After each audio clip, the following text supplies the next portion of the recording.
Hello po mga kapraps. Dito tayo ngayon sa property na for sale. Ito ay matatagpuan natin sa bayan ng Cavinti, Laguna.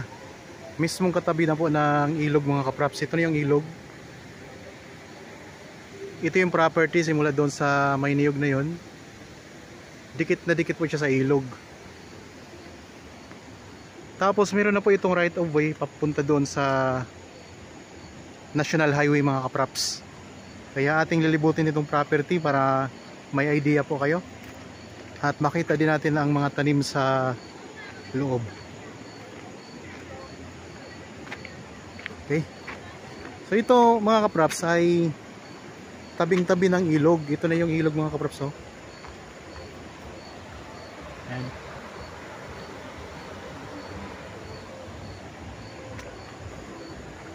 Ito yung property. Ang sukat ng property na ito ay 2.1 hectares. So sa mga naghahanap po dyan ng property na katabi lang ng ilog, ito, pwede nyo po itong i-consider sa inyong pagpipilian mga kapraps.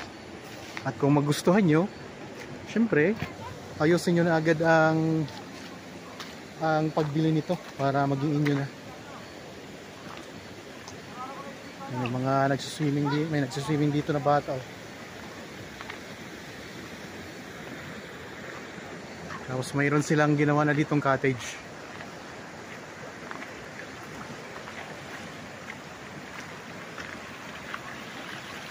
Mayroong balsa. So pag tayo tumawid dyan mga kapraps, pagtawid natin dito, yan ay nandyan na po yung munisipyo at saka simbahan ng Cavinti. So mismong sa bayan ito ng Cavinti. Tawid ilog lang, nandyan na ang munisipyo at simbahan ng Cavinti. Yan, may bata. Toy! Okay. Yan, pwede kayo dito maglagay ng cottage. Pwede nyong parentahan. So pwede kayong kumita rin dito mga kapraps. Ang property, ayan, may mga tanim na kawayan. May niyog. So malinis na po ito mga kapraps. Malinis yung lupa.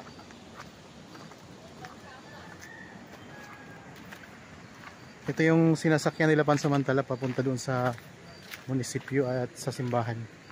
Balsa. Mayroon ding puno pala ng mangga mga kapraps. Oh. Ang ganda ng property. Oh. Malinis na siya. Pwede itong gawing mga kapraps, resort. Camping site. Ang daming mga tanim pala dito sa loob. Ito meron siyang tanim na meron ditong tanim na mangustin. Meron na ditong access ng kuryente at saka tubig. Ito, mangustin yan mga kapraps. Nasa gilid lang ng ilog yan. Pwede talaga gawing resort ito. Ito yung mga tanim naman sa loob. Yan, marami, may mga niyog, lansones, may santol. Yan, may mga kawayan sa gilid ng property. Oh. May kaimito. Maraming tanim mga kapraps.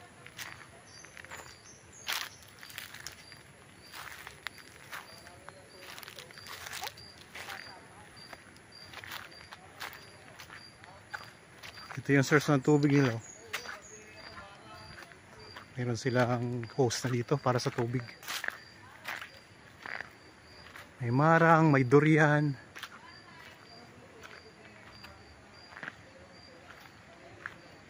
Ito mangustin, may mga pinya din. May mga pinya silang tinanim dito. Meron silang ginawang pansamantalang hagdanan. May mga halaman. May mga papaya. Tapos meron na ditong kubo. Nangyari sa kawayan na kubo.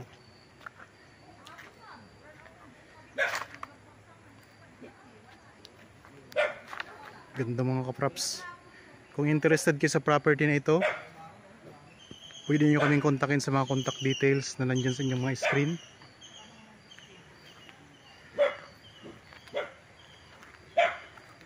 Ganda, malinis na yung lupa. Alagang-alaga na.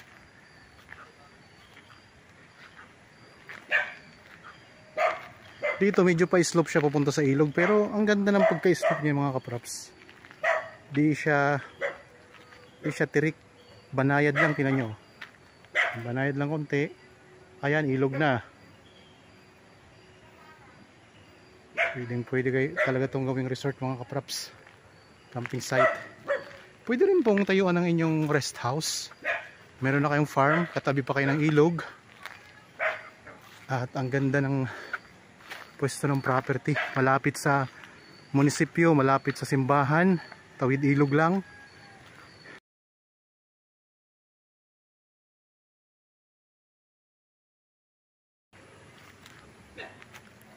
Itong mga puno ng marang.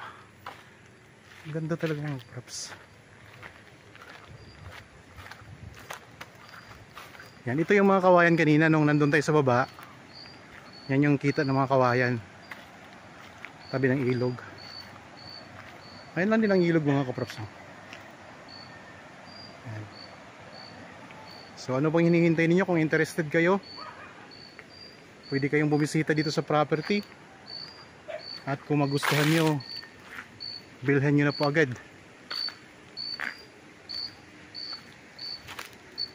Merong puno ng langka. Tapos meron sila dito ngayong inaalagaan ng mga manok, alagang mga manok. Meron ng kulungan. Yan, naka-net na yan ang kulungan.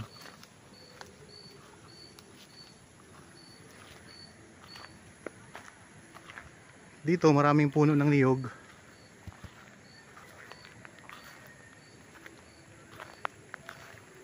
May puno ng mangga. Tapos mayroong tanim ng mga pinya.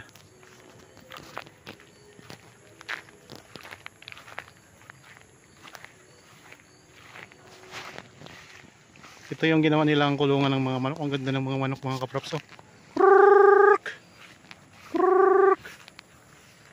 Yun o. Mga alagang manok.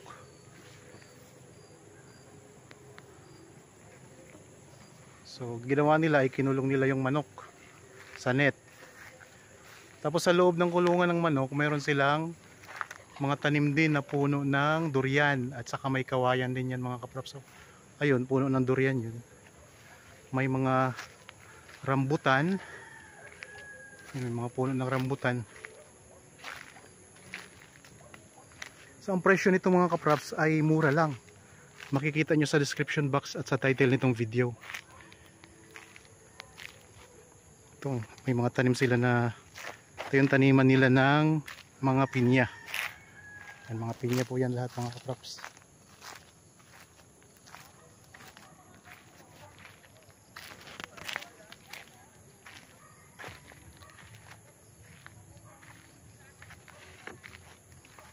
Mga lansones, maraming puno ng lansones.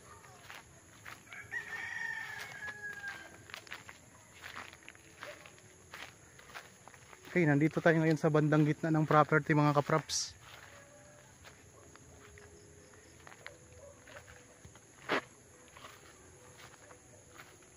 Ganda.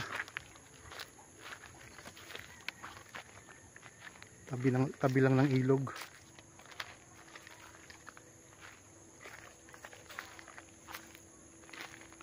Dito sa taas na bahagi ng property, tingnan nyo na, patag po siya mga kaprops. Oh.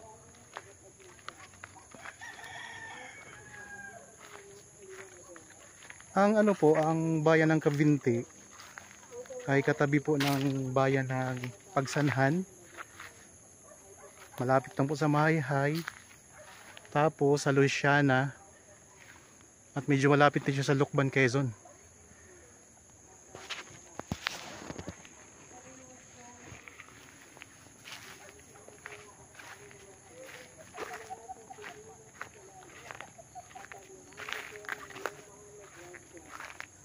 .1 hectares ito mga kaprops.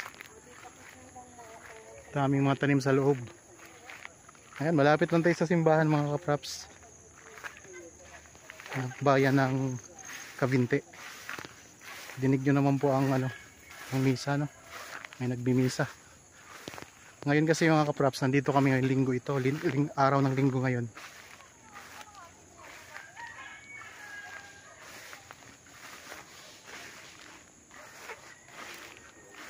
Dito dito naman ay maraming mga puno ng niyog.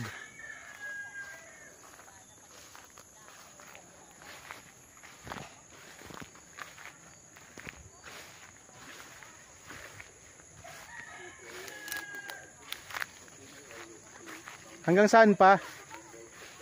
Sel. Hisel. Sako pa yun.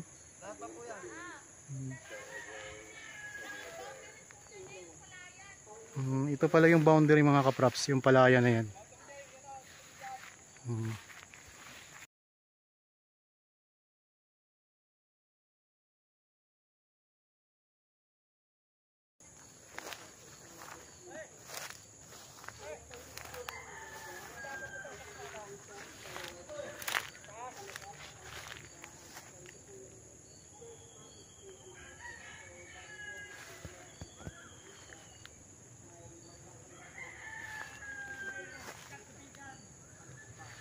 Yan.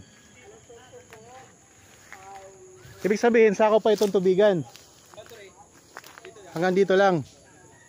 Okay, ito pala mga kaprops ang boundary. Yan. So hindi na sakop yung tubigan. So hindi na pala yung sakop ang tubigan. Dito lang tayo. Yan lang mga kaprops. O yan. Hanggang dyan lang tayo.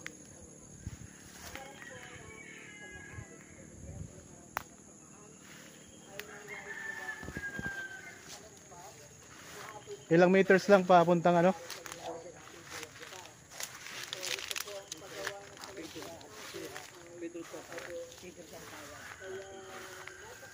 Makapunta tayo?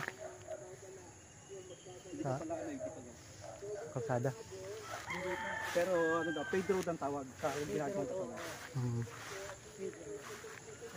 Bagsak doon sa Tagasa ng dito sa municipality na.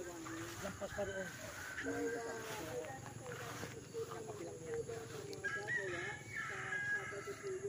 Mga ilang meters na lang to sa ano? Sa highway.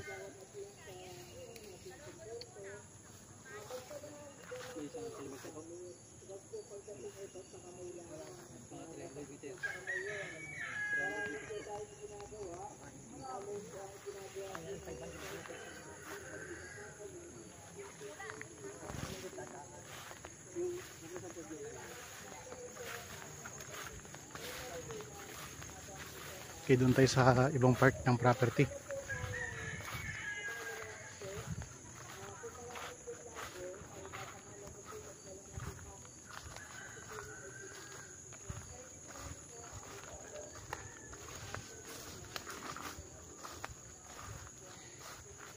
Ito may mga puno din ng langka dito.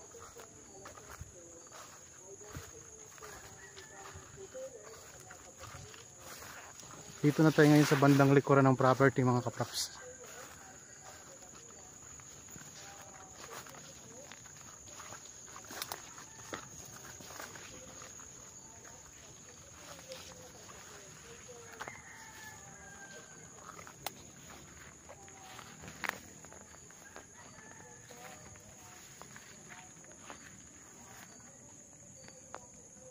Yan ang pinaka boundary, yung palayan na yan.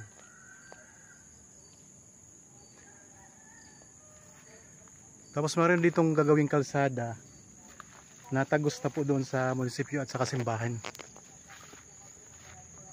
Kaya ito yung magiging ano mga kaprops, tabing-tabi ng ano ng kalsada.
So ito mga kaprasaw, ulitin ko lang, ang sukat nito ay 2.1 hectares. Ito ay isang farm lot na matatagpuan natin sa bayan ng Cavinti, Laguna. Napakaraming mga tanim na mga prutas. Tapos ang kagandahan, katabi po siya ng magandang ilog at napakalapit lang po sa munisipyo ng Cavinti.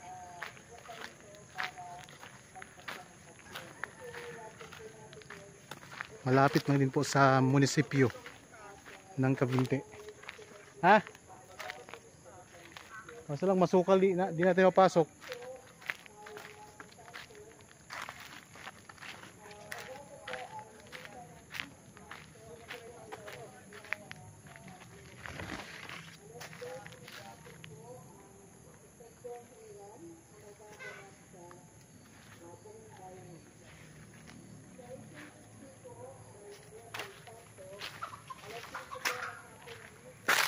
Ang aming alagang manok.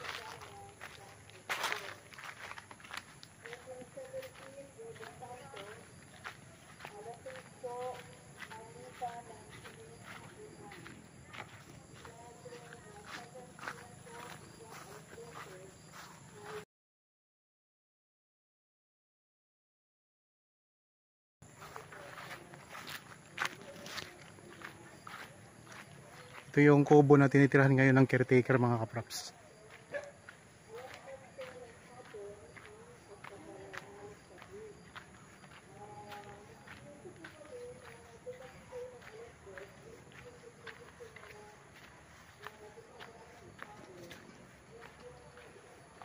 Mangustin.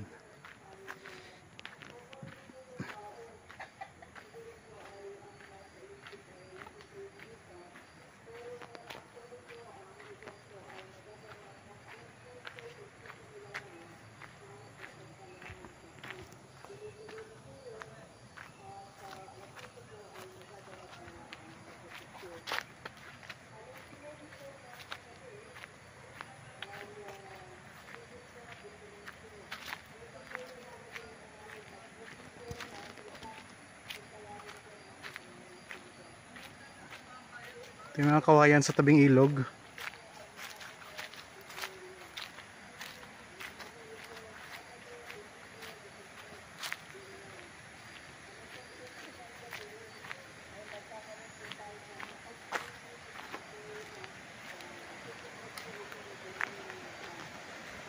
Yun lang ilog mga kapraps.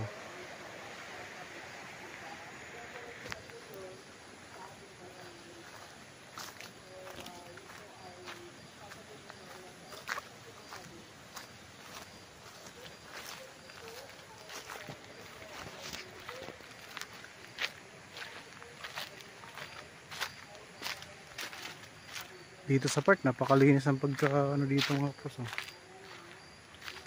Part ng lupa. Malinis na malinis dito. Pwede ditong itayo inyong rest house dito sa part na to. Kaya pwede nyo lagyan ng mga cottages. Ano?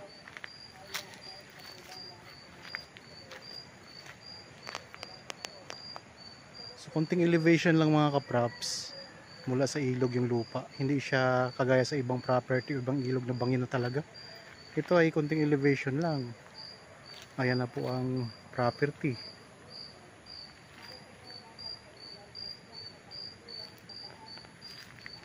Itong daming sa part ng lupa na ito, itong katabi ng ilog mismo, ang daming mga tanim.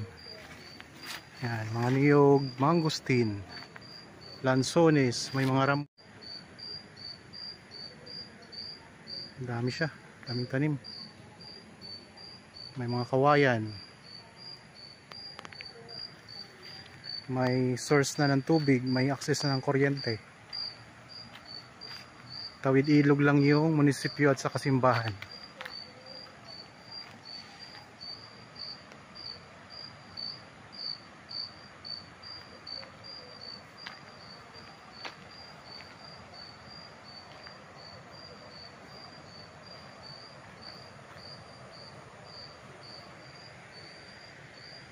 Okay, sana nagustuhan nyo po ang property na ino-offer ko sa inyo ngayon mga kapraps.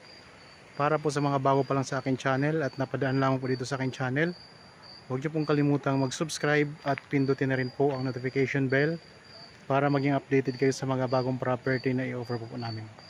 Maraming salamat po, lagi tayong mag-iingat at God bless po sa ating lahat mga kapraps.